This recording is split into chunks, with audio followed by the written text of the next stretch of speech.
తాకట్టులో ఉన్న బంగారాన్ని విడిపించి ఆ రోజున్న మార్కెట్ ధర కట్టి మిగిలిన డబ్బును మీకు అందిస్తుంది ఎస్వీఎస్ గోల్డ్. నా ఫ్రెండ్స్ చెప్పారు, ఏముంది నువ్వు దగ్గర నుంచి చూసావు కదా, రివ్యూస్ ఇచ్చుకో, నీ గ్రోత్ కూడా ఉంటుంది, డెవలప్ చేసుకో, నీ వల్ల ఇంకా బిగ్ బాస్ హౌస్ ఎట్లా ఉంది, ఎవరు ఎట్లా ఉన్నారో తెలుస్తుంది, చెయ్యి అంటే సరే చేసా.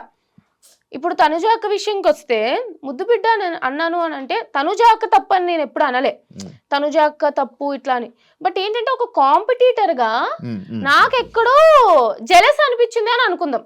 పోనీ జెలస్ అని అంటారు చాలా మంది, నిజంగానే ఇప్పుడు సంథింగ్ ఏదో ఒకటి నేనున్నాను ఇక్కడ, నా కాంపిటీషనే పక్కన ఉంది, సో కొంచెం తనకి ఏదో ఒకటి అవకాశాలు వస్తున్నాయి, తన టాలెంట్ ప్రూవ్ చేసుకోవడానికంటే అరే నాకు రావట్లేదే అని అనిపిస్తుంది కదా. సో ఆ విషయంలో అరే నాకు రావట్లేదు తనకు వచ్చింది అని ఉద్దేశంతో చెప్పా, అంతే తప్ప ఆమె తప్పు లేదు తనకు ఛాన్సెస్ రావడం, అలా అని చెప్పి నాది కూడా తప్పు కాదు. బట్ రివ్యూస్ లో నాకు ఇట్లా అనిపించింది అని చెప్పాను అంతే. అంటే ఇప్పుడు అండ్ ఇంకోటి, ఈ మీ సీజన్ లో ఈ Kalyan Tanuja bond genuine love friendship, friendship, pure friendship guys. వాళ్ళిద్దరు చాలా బాగున్నారు, మంచిగా ఉన్నారు, మీరు కొట్టుకోకండి. తనుజ కళ్యాణ్ ఇద్దరు కూడా చాలా చాలా చాలా బాగున్నారు. కాజా ఫ్యాన్స్ హ్యాపీగా ఉండండి. కాజా ఫ్యాన్సే కదా అంటారు కాదా? నాకు తెలియదు. కళ్యాణ్ తనుజ ఫ్యాన్స్ కాదా? కళ్యాణ్ తనుజ కాజానా అనుకుంటా, నాకు తెలియదు, నేను అదే అనుకుంటా. నువ్వు క్రియేట్ చేసావు?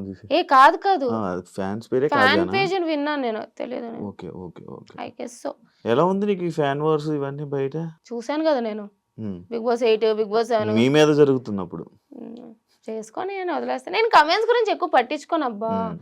అరే నేను అసలు నెగిటివ్ కమెంట్లు పెట్టారు ఇది నేను నవ్వుకుంటాను. ఎప్పుడైనా నేను ఒకసారి పోస్ట్ పెట్టాక మూడు వచ్చింది అనుకో, ఒక హాఫ్ అన్ అవర్ అయ్యాక అన్ని ఒకే ఒక పోస్ట్కి ఎప్పుడో ఒకసారి ఒక 30 సంవత్సరాలు 40 సంవత్సరాలు అన్నట్టు ఒక్కొక్క పోస్ట్ కమెంట్లకి రిప్లై ఇస్తావరే ఇది అని చెప్పి, అంతే తప్ప నేను పట్టించుకోను పెద్ద. మీ సీజన్ లో నీకు నచ్చని కంటెస్టెంట్ ఎవరు? నచ్చనియా? ఎవరు నచ్చకుండా లేరు, అందరూ ఇష్టమే. నచ్చకుండా ఎవరు ఉండరు. అదేంటి ఏమంటారు, వాళ్ళకి ఏమైనా శత్రుత్వం ఉండడానికి మీ ఇద్దరు ఏమైనా ఎప్పటి నుంచో కొట్టుకుంటున్నామా? హౌస్ లో నీకు నచ్చని కంటెస్టెంట్? హౌస్ లో నచ్చని కంటెస్టెంట్ ఎవరు లేరు. హౌస్ లో ఉన్నప్పుడు నాకు నిజంగానే 5th వీక్ లో బర్నీ అన్న నచ్చలే. ఆ బెట్ టాస్క్ అది అయింది కదా, అప్పుడు ఎక్కడో నాకు టార్గెట్ చేసినట్టు అనిపించింది అనమాట. అండ్ అట్లా అవుతూ బిగ్ బాస్ బజ్ లో అంటే నాకు ఇమ్యూనిటీ వచ్చే ఛాన్స్ ఉంది, బట్ ఆయన తోయడం వల్ల somewhere I lost that immunity and అట్లా డేంజర్ జోన్ లోకి వెళ్ళడం. అండ్ బిగ్ బాస్ బజ్ లో కూడా నాకు వీడియో క్లిప్ చూపించారనమాట. నాకు హెల్త్ బాగాలేదు, నేను పడిపోయినా, సో నాకు హెల్త్ బాగాలే, నాకు బ్యాక్ పెయిన్ అది సివియర్గా ఉండే, అందుకని చెప్పి నేను ఇట్లా వాళ్ళతో కూర్చునేదాన్ని. అది నాకు తెలిసి నేను మెడికల్ రూమ్కి వెళ్తూ వచ్చేదాన్ని, చూస్తున్నారు వాళ్ళందరూ. బట్ ఆ అంత యాటిట్యూడ్తో కూర్చుంది చూసావా అని అన్నప్పుడు, ఓ అతనికి ఇంత బ్యాడ్ ఒపీనియన్ ఉందా అని చెప్పి నాకు అప్పుడు నచ్చలేదు. కానీ బట్ తర్వాత ఆయన నిజంగానే జెన్యూన్గా అపాలజైజ్ చేశారు. అసలు అంత పెద్ద అతన ఒక ఛాన్స్ వచ్చినప్పుడు 13th వీక్ 14th వీక్ లో నాకు చెప్పారు ఈ వీక్ రిగ్రెట్ అవుతున్నాను. సో ఆ వీక్ లో నచ్చలేదు, కానీ తర్వాత అందరితో కూడా బాగానే ఉన్నారు. బిగ్ బాస్ లో నీకు నచ్చింది ఏంటి, నచ్చలేదు ఏంటి? బిగ్ బాస్ ఓవరాల్ జర్నీలో నచ్చిందా? బాగుంటది ఎక్స్పీరియన్స్. ఇట్స్ లైక్ అసలు బయట ప్రపంచం వేరు, లోపల వేరు. అసలు కొన్నిసార్లు మనం ఫేసెస్ కూడా మర్చిపోతాం, బయట ఉన్న వాళ్ళ నేమ్స్ మర్చిపోతాం. It's completely different. నాకు నిజంగా చాలా ఎంజాయ్ చేశా. నచ్చలేదు ఏంటంటే బోర్ కొడుతుంది కొన్నిసార్లు.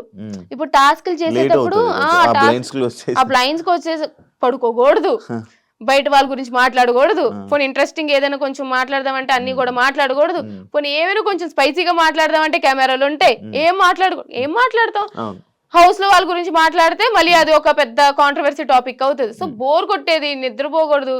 చాలా ఒక 2-3 గంటలు లోపలే కూర్చునే వాళ్ళం కదా, అది నచ్చేది కాదు. ఏం నేర్చుకున్నావు హౌస్ వల్ల, బిగ్ బాస్ వల్ల, ఈ జర్నీ వల్ల, ఈ అగ్ని పరీక్ష నుంచి నీ టోటల్ ఈ ఇండస్ట్రీ జర్నీలో ఏం నేర్చుకున్నావు, ఏం తెలుసుకుంటున్నావు? ఏం తెలుసుకోవడం అంటే, ఆడియన్స్ ఒపీనియన్ ఎప్పుడు వేరేగా ఉంటుంది మన మీద, అది నేను ఎప్పుడు తెలుసుకున్నా. బిగ్ బాస్ హౌస్ ఏంటంటే మనం ఆడియన్స్ ని మెప్పించాలి, అప్పుడే మనం విన్నర్ అవ్వగలం. బట్ నేనేంటంటే నాకు నచ్చినట్టే నేనున్నా ఎంతకైనా సరే, అది నాకు ఇప్పటికీ ఓకే. బట్ స్టిల్ సమ్వేర్ ఏంటంటే కొన్నిసార్లు మనం బ్యాక్ స్టెప్ వేయడం కూడా మంచిదే, అన్నిట్లో వెళ్ళిపోవాల్సిన లేదు. నీ వాయిస్ ఎక్కడ రేస్ చేస్తే అక్కడ మంచిది, ప్రతి దాంట్లో నీకు అక్కలేని వాటిలో వెళ్ళిపోకూడదు అన్న ఇది నేర్చుకున్నా. లైఫ్ లో లెసన్ అంటే నాకు చిన్నప్పటి నుంచి అందరూ చెప్తూనే వచ్చారు, నీకు అవసరం లే, ఎందుకు గెలక్కోకు, ఎందుకు నీకు అవసరమా అని చెప్పి. అయినా నా అంతా నేనే ఉన్నా. బట్ ఏంటంటే వాళ్ళకి అక్కర్లేనప్పుడు నువ్వు అంత ఇంపార్టెన్స్ ఇవ్వక్కర్లేదు, నువ్వు వాళ్ళ గురించి మాట్లాడాల్సిన అవసరం లేదు, ప్రతిదీ నీకే అన్నట్టు. నీ ఇన్స్టాని బాగా డెవలప్ చేసుకోవడానికి ట్రై చేస్తున్నావు కదా, వీడియోస్ పెడుతున్నాను కానీ మళ్ళీ ఆపేశాను. ఎందుకు? ఏమో గ్యాప్ వచ్చింది. గ్యాప్ వచ్చింది నిజంగానే, ఏంటో బిజీగా ఉన్నా, ఏంటో గ్యాప్ వచ్చింది. డెవలప్ చేసుకోవాలి. కన్ఫ్యూజన్ లో ఉన్నావా? ఏం కన్ఫ్యూజన్ లో ఉన్నావు?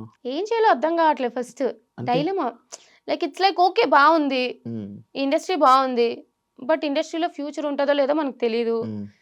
సాఫ్ట్వేర్ ఫీల్డ్ వెళ్ళాలి, 6 months గ్యాప్ వచ్చింది, రెజ్యూమేలో 6 months గ్యాప్ అని ఉంటుంది. సో ఇప్పుడు కొంచెం మళ్ళీ నేను స్కిల్స్ డెవలప్ చేసుకోవాలి, అదొక దానికి టైం స్పెండ్ చేయాలి. ఇటు అటు ఒక పక్క ఇన్స్టాగ్రామ్ డెవలప్ చేసుకోవాలి, ప్రమోషన్స్ కావాలన్నా, బ్రాండెడ్ కంటెంట్ కావాలన్నా ఇన్స్టాగ్రామ్ డెవలప్ చేసుకోవాలి, దానికి టైం స్పెండ్ చేయాలి. సో ఇట్స్ లైక్ ఏంటి అసలు ఏం చెయ్యాలి అనేది కొంచెం కన్ఫ్యూజన్ లో ఉన్నా. సినిమాలో ఏమైనా ఇంట్రెస్ట్ ఉందా? యాక్టింగ్? సినిమా అంటే నేను ఎప్పుడు సినీ ఇండస్ట్రీ అనుకోలేదు, కానీ మంచి రోల్ వస్తే వెళ్తా. బట్ నేను చేయాలని ఉందా ఇండస్ట్రీ? ఓకే అంటే ఫస్ట్ నాకు ఇది కూడా ఇష్టం లేదు, బట్ ఇప్పుడు నచ్చుతుంది కదా. సో మేబీ తర్వాత ఆపర్చునిటీస్ వచ్చినప్పుడు దాంట్లో చేస్తే కూడా నచ్చుతుందేమో. మీ ఇంట్లో వాళ్ళు భయపడతారు కదా నీకు, అంటే పాపం దీన్ని ఏమైపోద్దో, బ్యాడ్ అయిపోద్దో లేకపోతే? భయపడతారు. నేను ఇప్పుడే కాదు, బిగ్ బాస్కి వెళ్ళక ముందే కాదు, బిగ్ బాస్కి వెళ్ళక ముందు కూడా అన్ని ఇష్యూల మీద మాట్లాడుతూ ఉండేదాన్ని కదా. మా డాడీ ఏమనరు, పిచ్చ చిల్లు మా డాడీ, నా ఇష్టం, నీకు నచ్చిన నువ్వు ఉండు అని అంటారు, ఎవరేమన్నా పట్టించుకో. కానీ మా మమ్మీ భయపడుతూ ఉండే, ఎందుకు స్వీటీ వీటి గురించి మాట్లాడకమ్మా, వాటి గురించి మాట్లాడకమ్మా, వీళ్ళు ఇలా పెట్టారు నీ గురించి, వాళ్ళు అలా పెట్టారు, ఎందుకు అని చెప్పి భయపడుతూ ఉండే. బట్ తెలిసిందే కదా. ఒకసారి నీ పేర్లు చెప్పు, నీవు ఎన్ని పేర్లు అని? చిట్టి, సత్య, కనక, సంతోషి, మణి, అర్జున్, శ్రీజ, స్వీటీ ముద్దు పేరు. Copy paste. మంచిదే. అన్ని పేర్లు పెట్టినవే అంటే లైక్ ఒక్కొక్క దేవుడికి మొక్కి ఒక్కొక్క పేరు పెట్టారు అనమాట. నాకు చిట్టి అంటే మా మా డాడీ వాళ్ళ నాన్నమ్మ పేరు, సత్య అంటే మా నాన్నమ్మ పేరు, కనక మహాలక్ష్మి, అర్జున పాల్గొన అని అనుకుంటారని అర్జున, అట్లాగా అన్ని పెట్టారు. ఇవన్నీ వదిలేసి ఇవన్నీ తర్వాత వచ్చాయి. ఫస్ట్ నాకు ఇంట్లో వాళ్ళు పిలిచేది స్వీటీ అని. 5 months వరకు నాకు పేరు పెట్టలేదంట. సో అందుకని చెప్పి అప్పుడు కొంచెం చైనా పిల్లలో ఉండేదని చెప్పి స్వీటీ అని పెట్టారు. అందుకు అందరూ ఇంట్లో వాళ్ళందరూ స్వీటీ అంటారు, తర్వాత పేరు పెట్టారు శ్రీజ అని. ఇన్స్టాగ్రామ్ లో కొన్ని నీ వీడియోస్ చూస్తుంటాను, లైక్ అప్పుడు చూసేవాడిని, స్టార్టింగ్ లో చెప్పాను కదా. ఎందుకు ప్రతిదాన్ని కెలుక్కుంటావు, అంటే ఆ రీల్స్ చెప్తూ ఉంటావు, అంటే ఇష్యూస్ మీద వీడియోస్ చేస్తూ ఉంటావు. ఇప్పుడు కొన్ని ఉంటాయి. అయితే నేను చాలా ఇష్యూస్ ఏంటంటే నేను గెలుక్కోను. నాకు ఏంటంటే ఇప్పుడు చిన్నపిల్లల్ని సెక్షువల్ అబ్యూస్ చేశారు, లేదా ఇక్కడ ఒక స్కూల్లో వాళ్ళ ప్రిన్సిపల్ అబ్యూస్ చేశారనో, లేదా సమ్ అదర్ థింగ్, ఎవరైనా మాట్లాడాలి కదా. ఇప్పుడు అబ్బాయిలు మాట్లాడేదానికి అమ్మాయిలు మాట్లాడేదానికి చాలా డిఫరెన్స్ ఉంటుంది. అమ్మాయిలు మాట్లాడితే సరే తిట్టుకుంటారో చేస్తారో, మీ డ్రెస్సింగ్ వల్ల ఇలా జరుగుతుంది అని చెప్తూ ఉంటారు చాలా మంది. బట్ చిన్న పిల్లలు ఏం చేశారు, వాళ్ళ డ్రెస్సింగ్ ఇది కాదు, ఎవరో ఒకరు మాట్లాడాలి. చాలా మంది అమ్మాయిలు ఏంటంటే ఎక్కడో ట్రోల్ అయిపోతాం, ఇట్లా కమెంట్స్ పెడతారు, విసిగిస్తారు, లేదా ఏదో నెగిటివ్ చేస్తారని ఆగిపోతారు. నాకు కమెంట్స్ మీద ఫరక్ పడలే. బట్ ఏంటంటే మాట్లాడాలి, ఎవరొకరు సపోర్ట్ గా నిలవాలి అనే ఉద్దేశంతోనే వాళ్ళు అనుకొని నాకు ఒక ఇష్యూ చూశాను, నాకు నచ్చలేదు, నేను మాట్లాడతా, అట్లా మాట్లాడేదాన్ని. Thank you so much. నిజంగానే ఎక్స్పెక్ట్ చేయలే. ఓడియమ్మా శివ ఇంటర్వ్యూకి వచ్చి అసలు ఏం లేకుండా, కాంట్రవర్సీ లేకుండా, ఏమీ లేకుండా, నిజం చెప్తున్నాను గైస్. కానీ జెన్యున్ గా నేను శివతో ట్రావెల్ చేసా బిగ్ బాస్ నుంచి బయటకు వచ్చాక. మంచోడు, మీకు స్క్రీన్ లో కనిపించేలాగా నిజంగా చాలా మంచోడు. Thank you so much. Wish you all the best. Thank you so much. నీ జర్నీ ఇంకా చాలా మంచిగా వెళ్ళాలి. అంటే చూస్తున్నాను, అంటే నీది అందులో చూసింది అది కాదు, కానీ బయట నిన్ను ఏదనుకునేవాడిని నేను కలిసే కనిపించింది. అరే ఎందుకు శ్రీజ నువ్వు ఎంత మంచిగా ఉన్నావు కదా, హౌస్లో ఎందుకు ఇలా లేవు అని అనిపించి నాకు జెన్యున్ ఫీలింగ్ వచ్చింది. బట్ అది కూడా చూపించు జనాలకు, ఒక రోజు ఏదో ఒక రోజు చూపించి జనాలకు తెలిసేలా రోజు వస్తుంది అని కోరుకుంటున్నా. ఓన్లీ ఇన్సైడ్ పీపుల్, నాకు ట్రావెల్ చేసే వాళ్ళకే తెలుస్తుంది నేను ఎట్లాంటి దాన్ని. బయట ఏంటంటే అరుస్తున్నా అన్నట్టు అనిపిస్తుంది. బట్ ఓకే, నువ్వు అనుకున్నది జరగాలని, హ్యాపీగా ఉండాలని, చాలా ఇంపార్టెంట్. నువ్వు అనుకున్న ప్రతి ఒక్కరు సక్సెస్ అవ్వాలని. Wish you all the best and congratulations. Thank you so much. Bye bye. Yes, చూసారు కదా ఇంటర్వ్యూ. ఇంకో గెస్ట్ మళ్ళీ కలుస్తాం. అంతవరకు see you. And for more videos, please subscribe to iDream.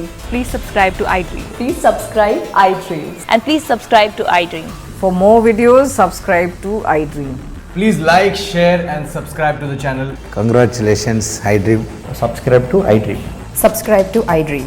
So subscribe to iDream Media. iDream ki iDream team andarki huge congratulations. Please subscribe iDream Media. Please subscribe to iDream. Subscribe iDream. Please subscribe to iDream. I dream అంటే నా కళల channel subscribe చేసుకున్న నోరు తిరుగుతలేదు, మీరైతే గంట గుర్తు కొట్టండి. For more such videos, please subscribe to iDream.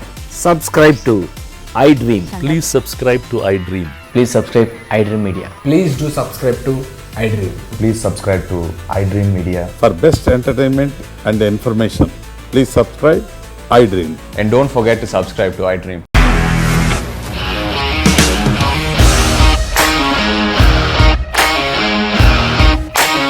ఇండస్ట్రీలో కమిట్మెంట్ ఇష్యూస్ వస్తే నీకు కూడా వచ్చినట్టు? మార్నింగ్ తీసుకెళ్ళాడంటే కొట్టి పడేశాడు.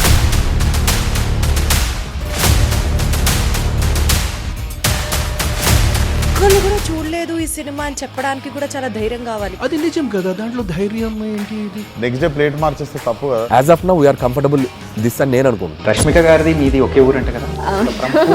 నీకు కోపం వచ్చిందంటే బాగా తిట్టేత్తరా? తిట్టేద్దామండి.